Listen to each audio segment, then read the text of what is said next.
வணக்கம். Hi friends. இன்றைக்கி வந்து கிருத்திகை. இப்போ நான் பார்க்க போகிறோன்னா திருபாகம் தான் சேர்க்குறேன். வாங்க எப்படி செய்யலான்னு பார்க்கலாம். இதுக்கு தேவையானது கடலை மாவு வந்து ஒரு 3/4 கப் எடுத்திருக்கேன்.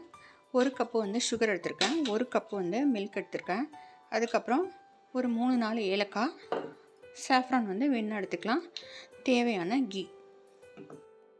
வானலியில் 2 ஸ்பூன் வந்து கீ சேர்த்துக்கோங்க. சேர்த்துட்டு நம்ம இந்த முந்திரியை வறுத்தெடுத்துக்கலாம். வறுத்தாச்சு. நம்ம வந்து கரைச்சி வச்ச மாவை இதில் சேர்த்துக்கலாம்.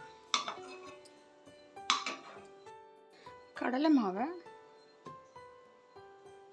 சளிச்சு எடுத்துக்கோங்க. இதை வந்து நம்ம கரைச்சி எடுத்துக்கலாம். அப்போ தான் வந்து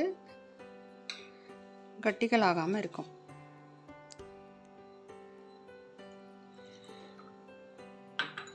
நல்லா கலந்து விட்டுக்கோங்க,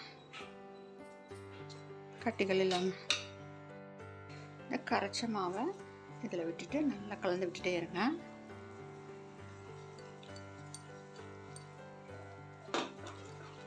கொஞ்சம் கூட கீ சேர்த்துக்கலாம்.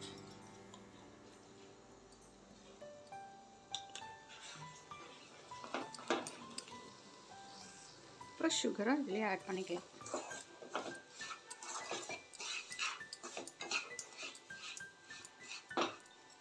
கொஞ்சம் மில்க் இருந்தது, அதையும் விட்டுருங்க. அப்போ தான் வந்து வெந்து வரும். கொஞ்சம் கேசரி பதத்தில் வந்தோடனே இறக்கிடலாம். ஏலக்காய் சேர்த்துருங்க.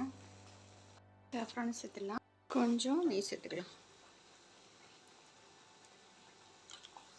அவ்வளோதான் ஃப்ரெண்ட்ஸ். பார்த்தீங்களா, பூத்து வருது பார்த்தீங்களா. இப்போ நம்ம இறக்கிடலாம். அப்புறம் கூட கொஞ்சம் கெட்டியாகிடும் அது. அவ்வளோதான், சூப்பராக ரெடி ஆகிடுச்சு. பார்த்தீங்கன்னா திருபாகம். இன்றைக்கி வந்து கிருத்திகை, அப்புறம் வளர்பிறை சஷ்டி. தவற விடாமல் பூஜை செஞ்சோம்னா நினைத்த காரியம் நிச்சயமாக கைகூடும். அவ்வளோதான் ஃப்ரெண்ட்ஸ், சூப்பராக ரெடி ஆகிடுச்சு. கொஞ்சம் பஞ்சாமிர்தம் செஞ்சுக்கலாம்.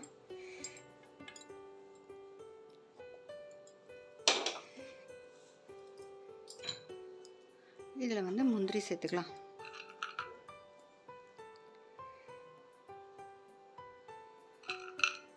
ஃப்ரெண்ட்ஸ், சூப்பராக அருமையாக ரெடி ஆகிடுச்சு. நீங்கள் மாதிரி ட்ரை பண்ணி பாருங்கள். இப்போ கொஞ்சம் பஞ்சாமிர்தம் செஞ்சுட்டு அதுக்கப்புறம் சாமிக்கு படைக்கலாம். லைக் பண்ணுங்கள், சப்ஸ்கிரைப் பண்ணுங்கள் ஃப்ரெண்ட்ஸ். தேங்க்ஸ் ஃபார் வாட்சிங். ஹாய் ஃப்ரெண்ட்ஸ், இப்போ பஞ்சாமிர்தம் செஞ்சுக்கலாம். இதுக்கு வந்து என்ன ஃப்ரூட்ஸ் இருக்கோ நாம் எடுத்துக்கலாம். அது பாருங்கள், 2 வாழைப்பழம் எடுத்திருக்கேன். அப்புறம் வந்து கிரேப்ஸ் எடுத்திருக்கேன். அதுக்கப்புறம் ஆப்பிள் எடுத்திருக்கேன்.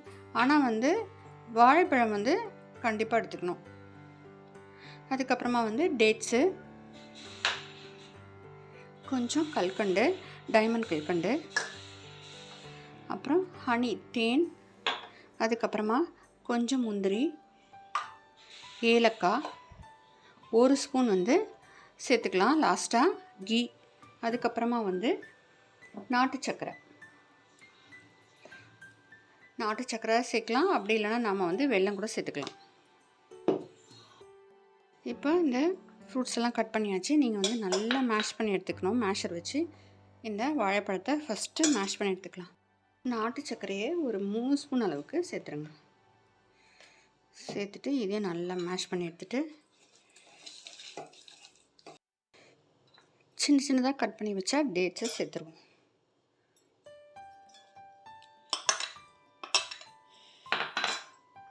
இதுக்கப்புறமா கிரேப்ஸு, அப்புறம் ஆப்பிள் வந்து ரொம்ப மேஷ் பண்ண முடியாது. நம்ம வந்து மிக்சிலாம் அடிக்கக்கூடாது. இது கொஞ்சமாக முந்திரியும் டைமண்ட் கல்கண்டும் சேர்த்துட்டேன். நல்லா கலந்து விட்டுருங்க. இப்போ கொஞ்சம் ஏலக்காய்,